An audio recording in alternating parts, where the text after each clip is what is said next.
That's predictable. It is predictable that if you're an X, you're going to pay more attention to the O. It's predictable that the X's are going to notice things. And so you can raise X awareness about that tendency, which helps a little bit. It doesn't eliminate it completely, but you can, if I know I'm vulnerable to stereotyping the O, then knowing that can perhaps help me avoid that in some ways. But the main issue, and the O can also say, if the O knows that this is the X tendency, the O can say, it's important for you to understand that my point of view does not represent all other O's. You can just name that. And you might think, well, I shouldn't have to do that. But it's a strategy to kind of remind people that we're all operating in a pattern that is predictable, and there are ways to defend against it. But the main thing, I think, really, for people who are in that O spot is to find ways to connect with other O's for ongoing support. And companies, organizations all over the country do that. Lots of companies have organizations where the O's, whatever the O category is, that's relevant, because it's not just about race. It could be gender, it could be sexual orientation, it could be first-generation college student. There are lots of different ways O-ness can be experienced, but creating ways for O's to come together to support each other is probably the number one strategy I would put forward. Yes, I am told that we are just about out of time. I'm going to take one in the back, and then I'll be brief, and I'm going to thank you for your attention. Thank you, Dr. Tatum. Paul Melly from Los Angeles. Part of the theme of our conference here is reflecting on maximizing our impact inside and outside of Teach for America. And in Los Angeles, we're facing a unique opportunity to engage in conversations across groups with our Latino community. Yes. Question to you is, what are the dynamics of these types of conversations when they're not within group conversation, when they're actually across groups? Yes.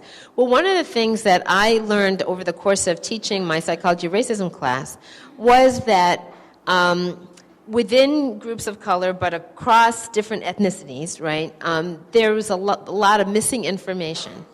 But when you provided information, there's a wonderful book that if you don't know it, it's by Joel Spring. I'm going to mention it. I hope you will look it up. Joel Spring, and it's called Deculturalization and American Education, or something like that. Anyway, the author's name is Joel Spring, and a key word in the title is deculturalization. But I think it's Deculturalization and the History of U.S. Education, something like that. And it's a little book, like maybe 120 pages long. But it has chapters about the history of American education as it relates to just about every group of color you might think of. So there's a chapter on Native American education, a chapter on the experiences of Puerto Ricans in education, a chapter on Mexican Americans, a chapter on African Americans, a chapter on Asian Americans. And I used to use that in my psychology of racism class because it was a short book, but if you read all the chapters, you get a real clear sense of the commonalities across groups as it relates to the encounter with racism in the U.S. So, we think of school segregation as a black experience, but there was school segregation in California impacting Asian Americans. We think of, linguistic issues as about Latinos, but there were linguistic issues before that with Native Americans. So that there are all kinds of ways in which there are points of similarity. And I think that one of the things that I found most useful in trying to work across groups of color was to encourage us to learn each other's history, to have more information about that, because there are more points of commonality than difference if you understand that history. Thank you very much for your question, and thank you for your time and your work. Thank you. So Dr. Tatum, they said we could actually take one more question if we want to. You have time for one more. I have time for one more? Yeah. Okay. Since we saw a couple Okay. hands. Okay, I was short.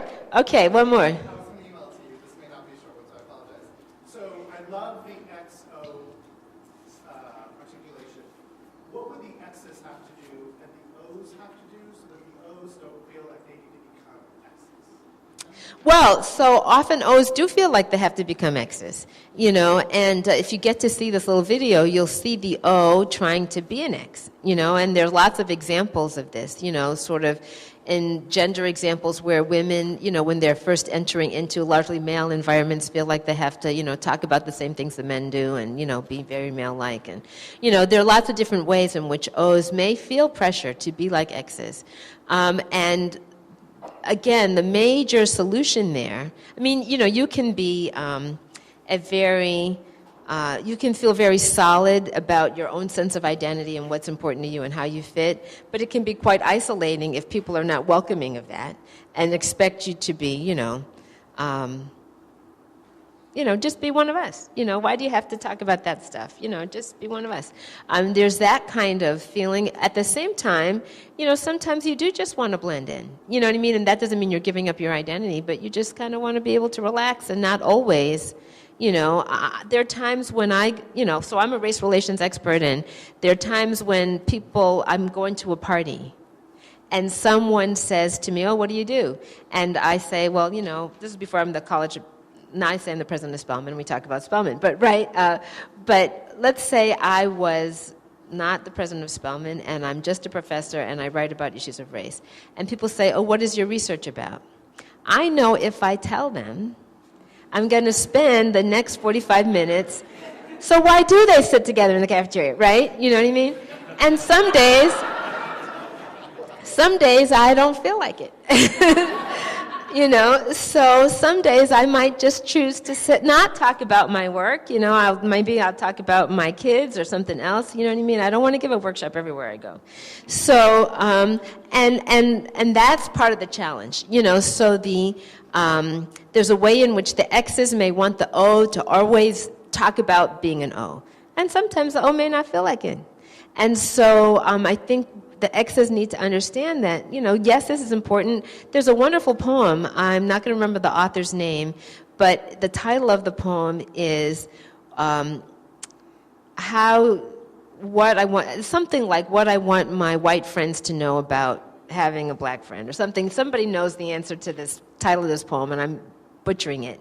But the basic theme of the poem, the opening line is something like, "The most important thing for you to do is to forget that I'm black." And then the next line is, and never forget that I'm black, right? You have to do both. See me as, a mother, a friend, a person who likes to exercise or, wants to learn to, wants to travel to New Zealand, we can talk about that. But then there are times where my racial identity is essential to the conversation. My concern about, my son when he's out late at night and whether he gets stopped by the police is a lot about being a black female, a mother of African-American young men. So that's the challenge. It's not either or, it's really both and. Thank you very much.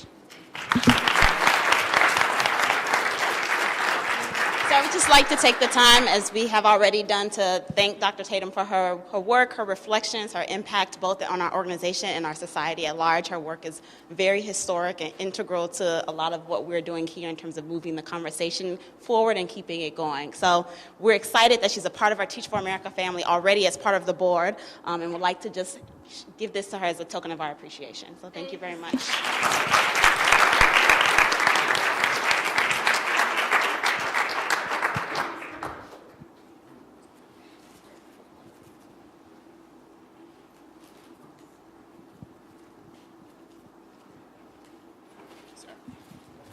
Hello, everybody. Oh, Lord, are we exhausted? Hello.